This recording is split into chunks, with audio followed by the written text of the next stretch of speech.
The Galactic Trade Council's decision was unanimous. After 3 years of human participation in interstellar commerce, the vote came down: humanity was banned from all Council stations, markets, and territories. Council Chairman Vexlar read the decree with evident satisfaction. Humanity has proven too disruptive to galactic order. Their presence destabilizes established systems. Effective immediately, all humans must depart Council space within 30 standard days. Ambassador Torres didn't argue. She simply nodded, gathered her things, and left the chamber. Behind her, the assembled representatives from 47 species breathed a collective sigh of relief. They had no idea what they'd just done.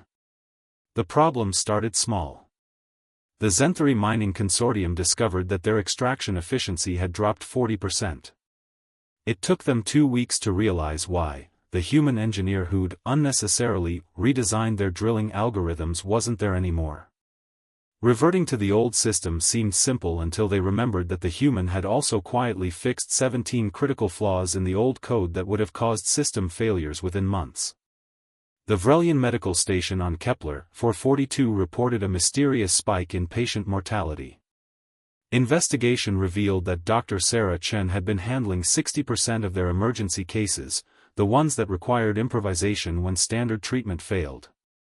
She'd done it so seamlessly that the Vrelian doctors hadn't realized how many impossible cases she'd been solving. The Kthek restaurant district on Station Harmony closed 3 establishments in the first month. Turned out human chefs had revolutionized their food preparation, introducing concepts like fusion cuisine and farm-to-table that attracted customers from across the sector. Without them, patrons went elsewhere. But these were inconveniences. The real crisis came 12 weeks after the ban.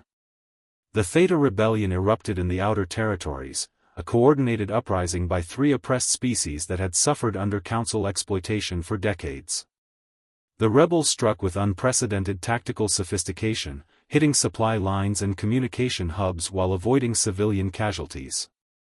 Council military forces, accustomed to overwhelming technological superiority, found themselves unable to predict rebel movements or counter their strategies. It took Security Director Korm 3 months to discover the truth: the rebellion's tactics came from human military history databases. Their supply chain disruption followed human guerrilla warfare principles. Their propaganda used human psychological warfare techniques. But we banned the humans, Korm protested to Chairman Vexlar. They're not here.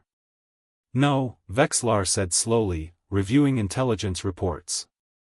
But they left behind something worse. They left behind ideas. The investigation uncovered the full extent of the problem. During their 3 years in Council space, humans hadn't just participated in the economy.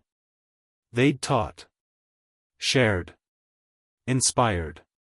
A human artist had introduced new musical forms that sparked a cultural renaissance among them Kree, a previously conformist species now demanding social reforms. Human philosophers had translated Earth's classics into galactic standard, spreading concepts like human rights, workers' unions, and civil disobedience across dozens of worlds. Human engineers had open-sourced their innovations, making previously expensive technology accessible to poor systems that could now compete with established powers. Most dangerous of all, humans had befriended the marginalized species, the exploited workers, the oppressed minorities. They'd listened to complaints, validated grievances, and asked a simple question: why do you accept this? The Theta Rebellion was just the beginning. Within 6 months, labor strikes paralyzed 3 major manufacturing worlds. Democratic movements emerged on 24 planets. Species that had accepted Council authority for centuries suddenly questioned everything. Chairman Vexlar stared at the chaos spreading across his holographic display. We banned them because they were disruptive. But removing them was even more disruptive. His aide brought worse news. Sir, our economic models show a 15% decline in overall productivity. Medical care quality has dropped. Innovation has stalled. We're investigating, but the pattern is clear: humans were filling gaps we didn't know existed. How is this possible? Vexlar demanded. They were only 3% of the population in council space. His xenosociology advisor, Dr. Plen9, had spent weeks analyzing human impact. Chairman, humans don't just participate in systems, they optimize them.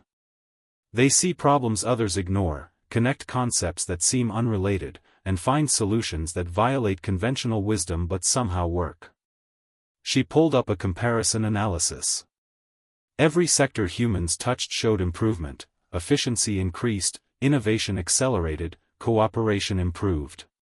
They didn't do this through superiority, they did it through curiosity. They questioned everything, tried anything, and shared everything they learned.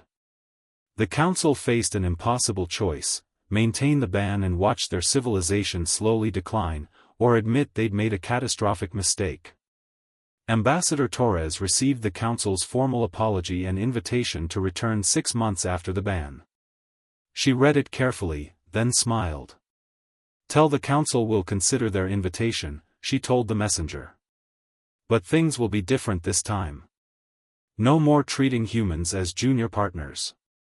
No more ignoring our input. And definitely no more exploitation of species that asked us for help." "The council may not agree to those terms," the messenger warned. "Then they'll continue learning what happens when you remove humans from the equation," Torres replied. "We don't just make systems work better.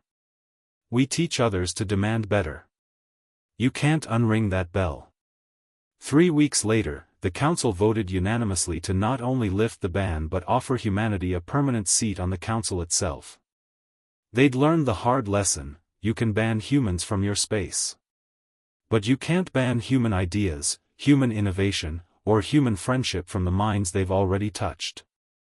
And in the end, those proved far more dangerous than any weapon.